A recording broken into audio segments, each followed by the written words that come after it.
Hello, everyone. My name is Jim Martin, and on behalf of the Illinois Center for Transition and Work, I'd like to welcome you to this webcast on written transition assessments. Before we begin the content of the webcast, I'd like to take a minute or so to describe my bona fides, why I'm here doing this particular webcast today. And every morning I take my dog Wally for a long walk, and I usually listen to a book on tape. And today it was a book that used the word bona fides, at least that's how the narrator presented the word. And I actually had to look it up to get the exact meaning. And it's to informally establish the reasons as to what brought me here. Why am I the person doing this? Well, let me tell you, I obtained my doctoral degree in special education from the University of Illinois. And while I was going through the graduate program, I studied and researched and learned all I could about what we now call secondary transition education. After that, I taught for a number of years at the University of Colorado at Colorado Springs, where I co-founded and directed the Center for Self-Determination. And then I came to Oklahoma and founded the OU Zero Center. I held the Zero Center chair. I was a faculty member in the OU's Department of Educational Psychology, and I taught in the OU Special Education program. Now I'm the retired guy. I'm a professor emeritus, which gives me more time to do things like this, to do a series of webcasts for the Illinois Project. So it is certainly my great privilege and honor to be here with you today. So having said everything I just did, let's begin with the presentation itself. So I need to click a couple buttons. So hold on a second as I get this all going.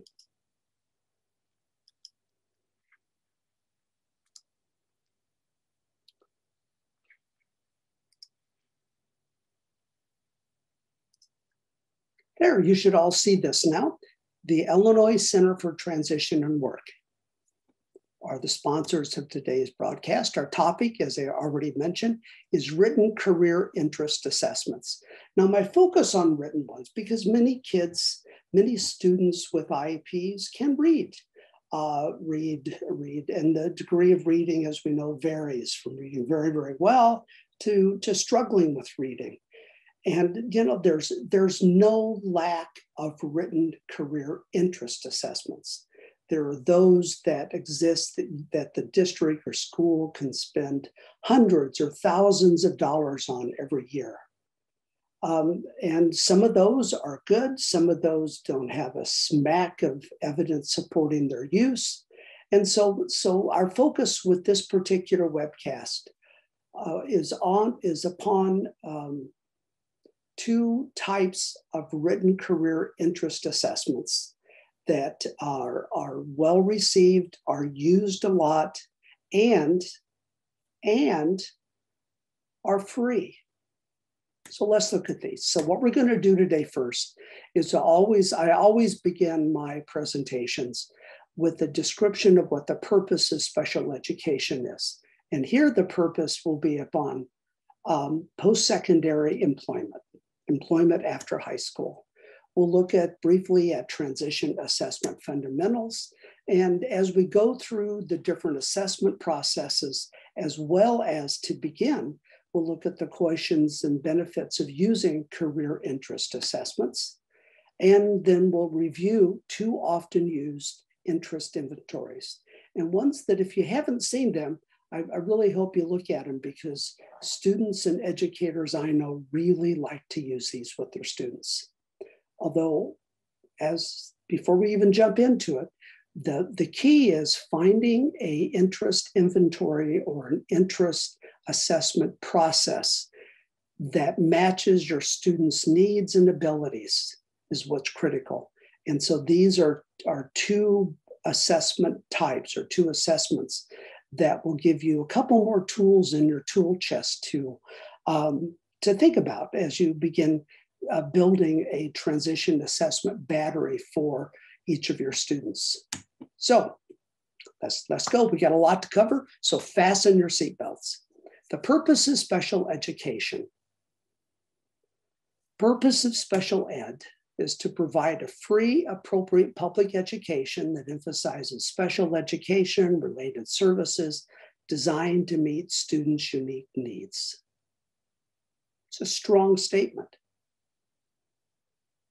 Then policymakers added to that and added this, and to prepare them, our students with IEPs, for further education, employment, and independent living.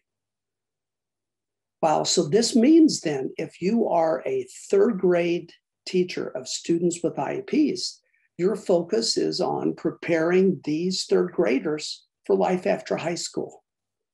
If you are a middle school teacher, same purpose. If you work in high schools, it's our last chance, in essence, in the public K-12 system to prepare students to get ready for life after high school. And there's a lot we can do in schools to help students prepare for that big jump from high school to life after high school.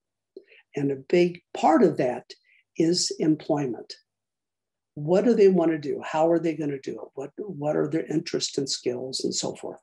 So having said that, let's look at some transition assessment fundamentals. Number one, IDEA tells us that IEPs must include post-secondary, and the regulations go on and tell us, and we need annual transition goals for students to attain their post-secondary goals. And we need to base these goals upon age-appropriate transition assessments.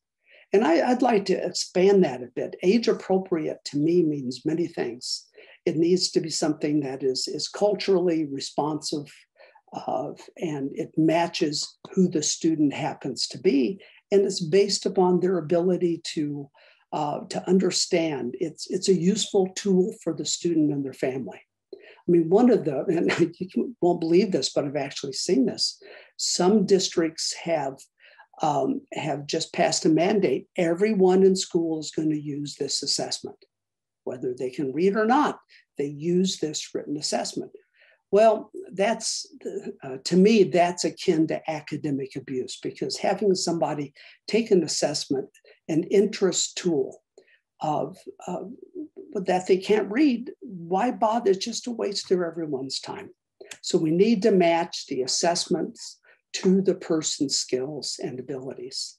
And the assessments we use to build post-secondary goals must be based on assessments that will help us determine further education, employment, and independent living goals, as well as skills and needs. The Council for Exceptional Children is the major national professional organization devoted to special education. It has multiple divisions. One of those divisions is the Division on Career Development and Transition. And it's the one division that focuses uniquely on secondary transition. And there's nothing else like it in the world. And so CEC's Division on Career Development and Transition a number of years ago came out with their board's policy statement on what transition assessment should be.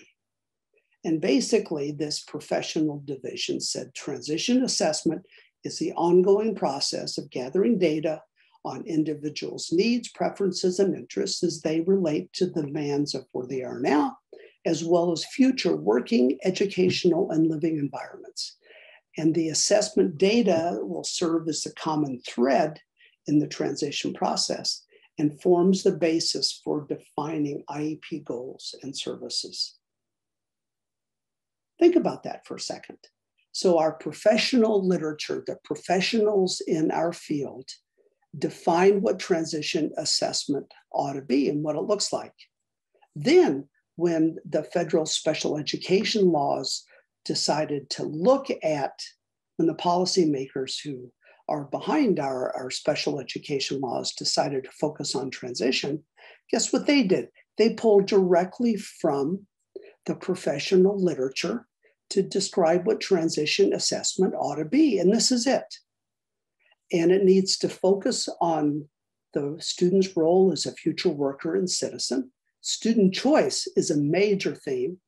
Transition assessment is ongoing, focused on the future, person-centered. And as much as possible, we need to involve students in their own transition planning process. And then when it's all over, the results will yield a match between strengths, needs, and preferences and demands of the future environment.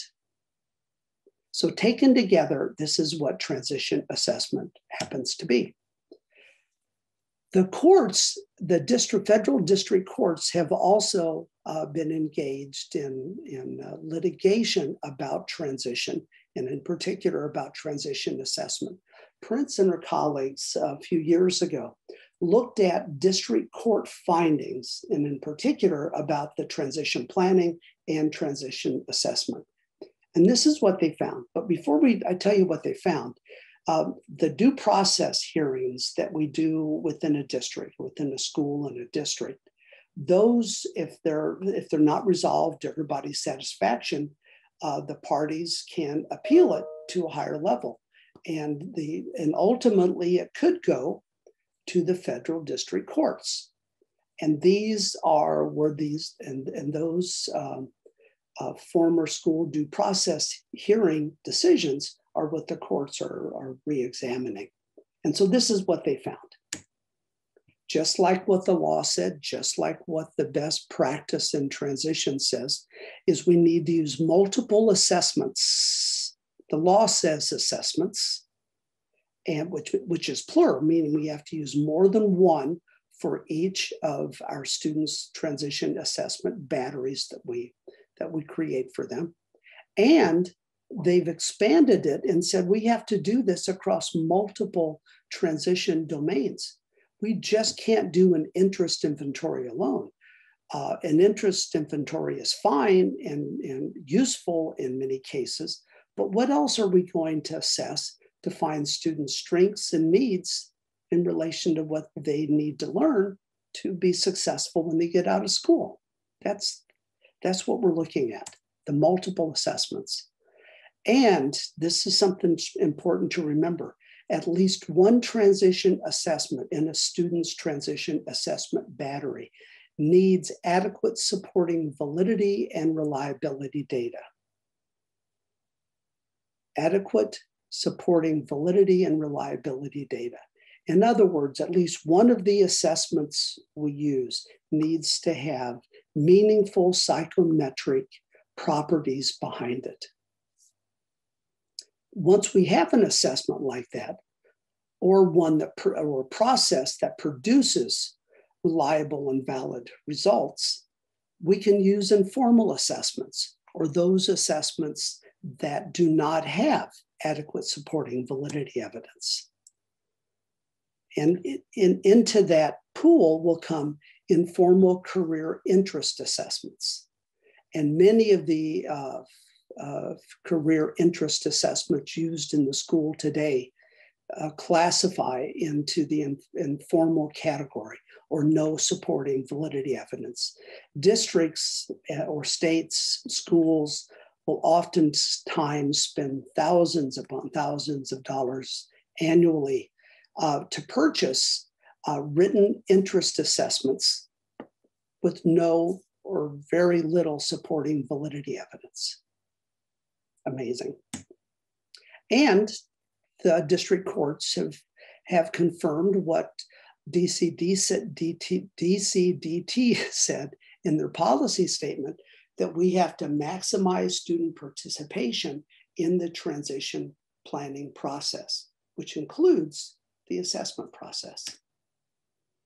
But there are several issues to pay attention to as we think about interest assessments and interest inventories, because the results vary depending upon each student's background and experience with the world around them and their reading ability. Some students will know the meaning of a word really well and can cognitively put themselves into what that word means.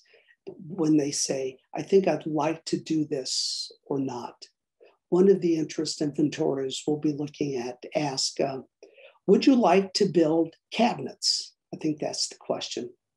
Well, if a student can't quite figure out what it is that's involved in building a cabinet, they might say, yeah, I like that, or yes or no, I don't like that, just because they don't understand the background or the experience in answering that particular question. Another issue we need to pay attention to is that the results of transition assessments are very transitory oftentimes, and the results may vary greatly from month to month, and especially year to year. And this is actually how it ought to be, because as we go through life, we have many different dreams of what we'd like to do when we grow up. And even when we grow up, we have different dreams of what we'd like to do, because it does change as we learn more about ourselves, as our situations change. Let me give you an example. A few years ago, I was at a conference in Orlando, and it was held at Disney World in Orlando. And I took the monorail to this early morning breakfast meeting I had. And when I hopped on the train, it was the first one from the place I was staying at for the day. It was a train full of moms and little girls all dressed up as princesses. And I was the only guy on the trip. So I got turned into a horse, into an elephant, into a handsome prince, into a king. And these girls really thought they were magical fairies. And, obviously they're not going to become, but they had fun playing that. And I asked them, what do you want to do when you grow up? And said, we want to be a fairy. We want to be a magical fairy. Well, our dreams change over time. And likewise, someone might think they'd really like to be a professional skateboarder, for instance. This is a real life example I'm thinking about. And they're good at skateboarding. And then over a couple years, learned what it's like to become a professional skateboarder, and how hard it is, and how few people really do that. And do you really have the skills to compete with the top-notch people? Not to lower expectations, but to point out to students that if you want to do this, this is what you have to do. And after really looking at it for a couple years, the student changed his mind and decided, I think I'd like to become a car mechanic. And so our dreams change over time, and our visions change. So we can't be upset when students' post-secondary goals change. I think we ought to celebrate that, because students are starting to think more about what they would like to do in the future. Sometimes it's influenced by TV shows. Sometimes it's influenced by what a neighbor is doing, or what a friend is doing, or what maybe somebody's parents do. But as the world of work expands for a student, they can see themselves fitting into it in a more pragmatic way. And a lot of the assessments we use are not designed from the ground up for transition age students with disabilities. Most of them, I would say, are not. But given that the field of transition assessment and transition in special education is relatively new in terms of the history of education, it really doesn't surprise me that much. So we have to pull from what's available and make the best of it with some of these caveats. And there's a few more. This is, don't be dismayed by this finding, because I actually don't think it is. But there's limited research that has done this. But what those studies that I've only seen 2 studies that have looked at this, what they have found is that very few students actually end up doing for employment what they thought they would be doing their last year of high school. But that's not the important point. The important point is the students systematically learn a process of looking at what my skills are, what my interests are, what I like compared to what's out there, and then make the best choice at the time. It's that learning process of choice making and making choices based on understanding a person's self and their community is what's all important. There's many benefits from using interest assessments too. And the biggest one, especially for younger students in grade school, middle school, first year of high school even, or longer, depending upon the student's background and what they're doing, is an interest assessment begins the career exploration process. It takes the entire world of work and divides it into a little tiny slice that a student can look at, that a student can jump into and imagine themselves doing it. And so we just never stop with the assessment results itself. We have to expand the findings from that to really explore what the results mean, to go examine those jobs. What are the requirements? What are the benefits? How long does it take to be trained to go into this field? Or what kind of educational background do you need? How often do people get hired? What's the pay level? And so forth. I heard from a person I know, in fact, today over breakfast, that the person's son thought he really wanted to become a cheesemonger. A cheesemonger, the person who is in charge of cheese at our stores, who will dish out the cheese and know all the information about cheese. And when he found out the typical pay is $14 an hour, he said, I can't live on $14 an hour, I don't think. So I'm really going to have to think about something else. So career interest assessment will help expand a person's understanding of what's available based on who they are and what's out there. So to begin the discussion on one type of the assessments we're going to look at today, it's called the National Career Clusters Framework. And the career technology education programs across the country, the career tech programs, the voc ed programs, whatever, they go by a lot of different names. Most of them use this career clusters framework to categorize their programs. And so students will enter and they'll pick an area within one of these career clusters. So there's 16 distinct career clusters with 79 career pathways across all of the clusters. To give you an example, one cluster is architecture and construction. That's the career cluster. And underneath that are many different pathways. There's construction, design, pre-construction, maintenance, and operations. And within each of these, there's numerous jobs that require different backgrounds, different education levels, different experience levels with different pay as well. So we use these to help assess a person's interests. But I think more important for at least in early middle school, early high school, is to expand a person's understanding of what's out there. So here are the 16 career clusters.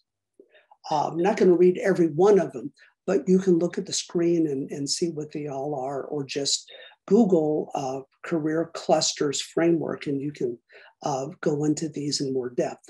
But architecture and construction, business management and administration, education and training, finance, health science, science, technology, engineering and math, transportation, distribution and logistics, human services, and on across all 16 of them. And there's an interest inventory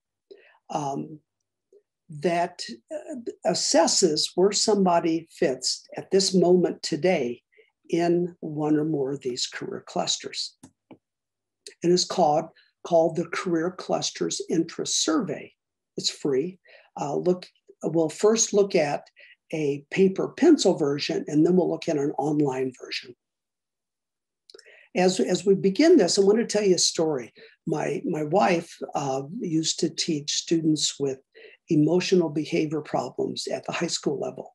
And the first thing she would do at the beginning of the school year she would ask students what they want to do in the future when they get out of high school. And these were, a mixed class of students across ages, freshmen, sophomore, juniors, seniors. And there were some of the responses that you thought you'd like. I want to be a race car driver. I want to be a drug dealer. I want to be, and she said, oh, no, we got to focus on those things that are legal for you to do in the future. And then, I don't know what I want to do. So she gave the students this interest inventory. And after some huffing and puffing, after a while, everybody got into it. And by the end of doing this, everybody had a preferred career cluster. And then she spent the rest of this first week examining the jobs within those career clusters. And if they wanted to, students could do the interest inventory again to pick another career. So it's free. It's a paper pencil version. It's available in English and Spanish. And it's very easy to do. Students circle what they like. There's 16 boxes, 1 box for each career cluster, and they total the number of circles in each box. There's 5 circled. They write down the number 5. Some students or educators who score will count the number that's circled, like number 2 and number 4 and number 3, and we'll add up those point values. That's not how you do it. That makes it too hard. Just count the number of circles. And the highest box is the top choice. There's the website for the career clusters interest survey, or you can just Google it either way, which works best. And as I mentioned earlier, the career tech centers use career clusters to categorize the programs offering. So if somebody that you know has the skills to go into a career tech program in the career tech area that they're interested in, this is a good way to help explore what the possibilities for further education are after they leave high school, or maybe even during high school. So here's the interest inventory itself. Students write their name, the date it is, and it's really simple. So box 1, box 2, 1 career cluster, another career cluster, and they just go through and circle. The first left-hand box says activities that describe what I like to do. Learn how things grow and stay alive. Well, that kind of interests me, so I might circle it. I like to hunt or fish. Well, not necessarily. I do like to protect the environment. I like to be outside. I do like planning budgets and keeping records. Well, not operating machines. I'm not. Now describe qualities that describe me: self-reliant, nature, physically active, 3, 4. I'm going to circle all of those. In school subjects I like life science, earth science, agriculture. And so I total up the number I circled. So I think I had 5, 6, 7, 8, 9, 10, 11. So I put 11 in the box. That's all there is to it. And we go through, and some teachers, for students who have a little trouble reading this, it's okay to read it to them, or they can work together as pairs and help each other out. And if somebody doesn't know what something means, you can certainly tell. It's not a standardized test where there's time limits or there's restrictions. But the point is, we want students to be able to answer it with as much information as they can get in doing this. So we go through some more of these. Here's another example, box 6. What do I like to do? Work with numbers, work to meet a deadline, make predictions, personal qualities, trustworthy, orderly, logical. School subjects I like: accounting, math, economics, and so forth. And so when it comes down to it, we write at the very bottom of the 3rd page, I believe it is, we write our top 3 career clusters. It might be transportation, distribution, and logistics was number 1. Perhaps architecture and construction was number 2. And if 2 areas get a tie, then the student just has to decide which do I want to put 2nd or 3rd, or 1st or 2nd. And then that's the first step. Then the fun begins. They get to go explore what jobs really do exist in that career cluster. And We'll talk more about exploration in a bit, but let's look at the online version of this, the online version of the career cluster.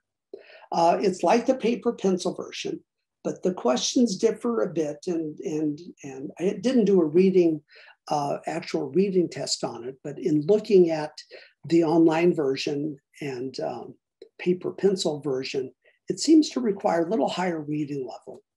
But what's nice, that produces an automatically scored profile of top ranked career clusters. There's 80 items answered in a 4-point Likert scale, like very much to dislike. But once again, like the career clusters inventory, there really isn't ample validity of, there's no validity evidence supporting its use. And it's not specifically designed for students with disability, nor was their career cluster inventory. Although there is some validity evidence supporting the paper pencil version, not a whole lot.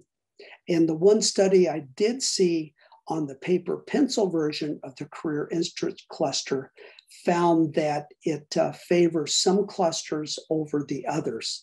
And so it would behoove educators to bring in a different interest inventory over time if your focus is going to be on the paper pencil version, to just kind of verify the results that it's presenting to us.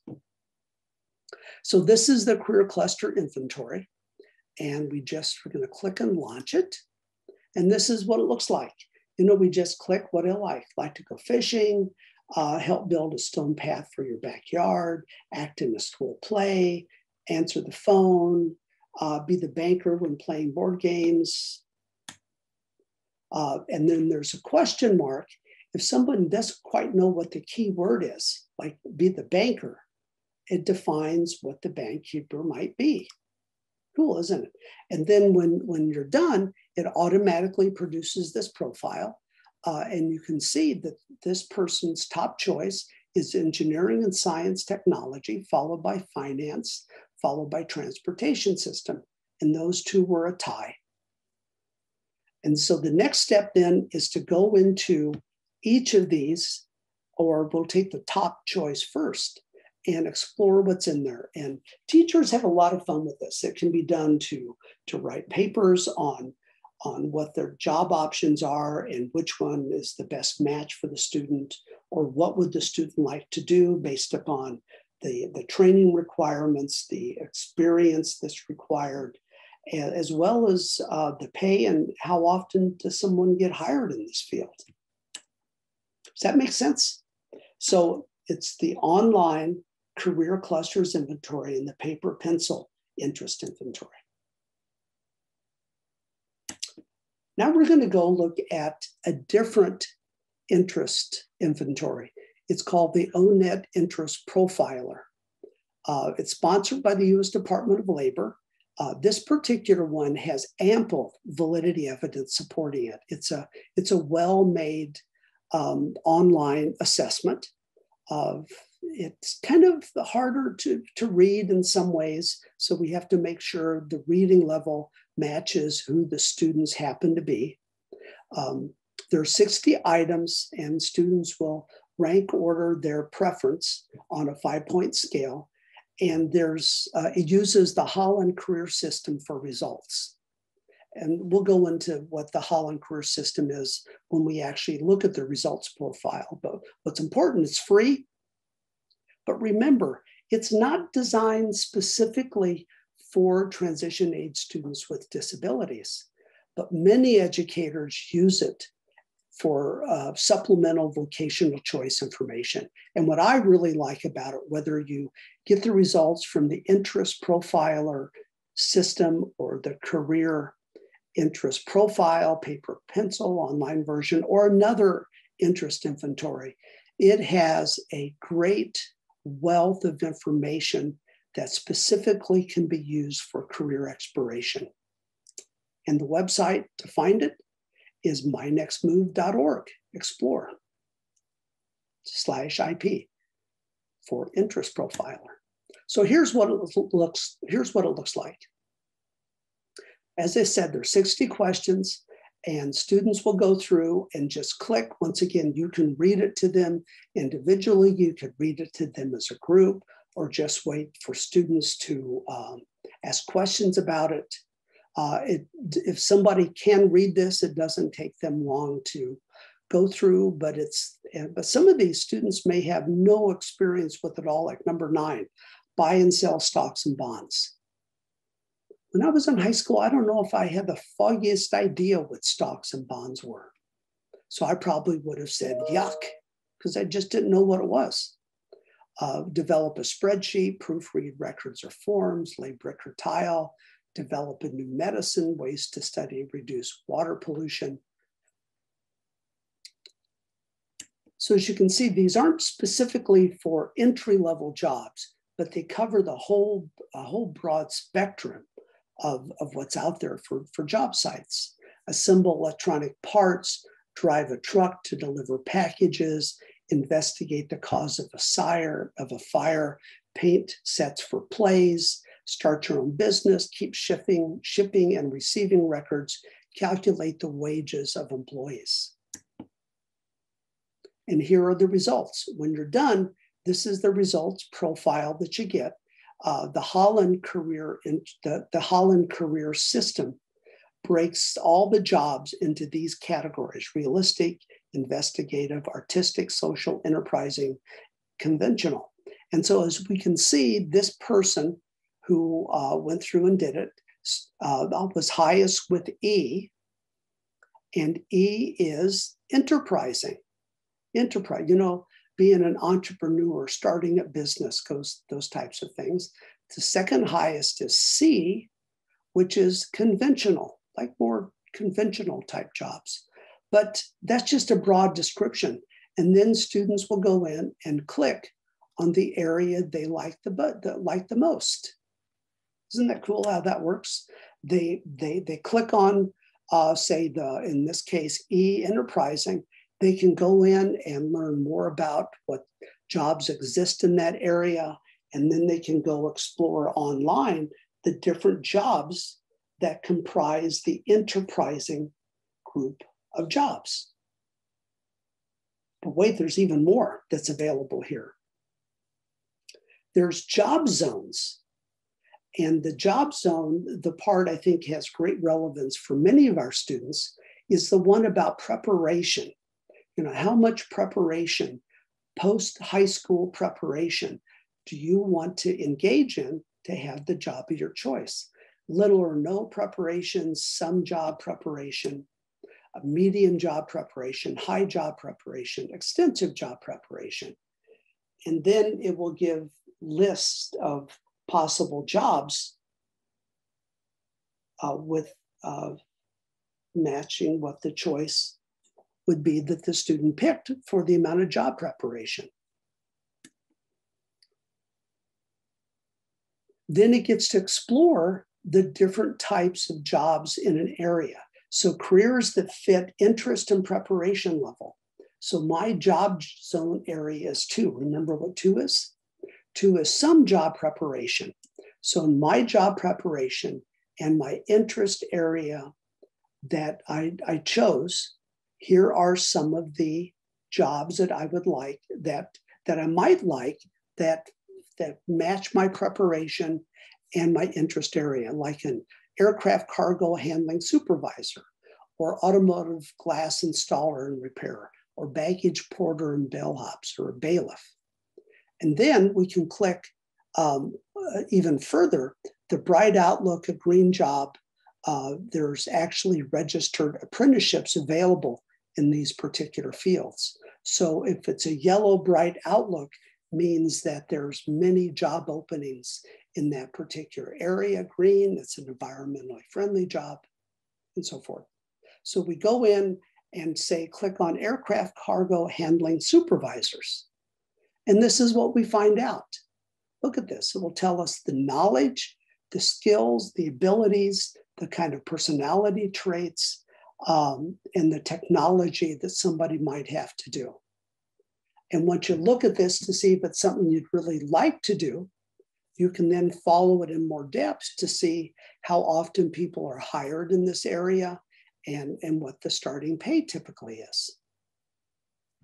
Really pretty cool what they did with this. So today we covered the career interest inventory system, the written and online version, and we looked at the ONET interest profiler. And these informal assessments hopefully will be a useful addition to your assessment battery.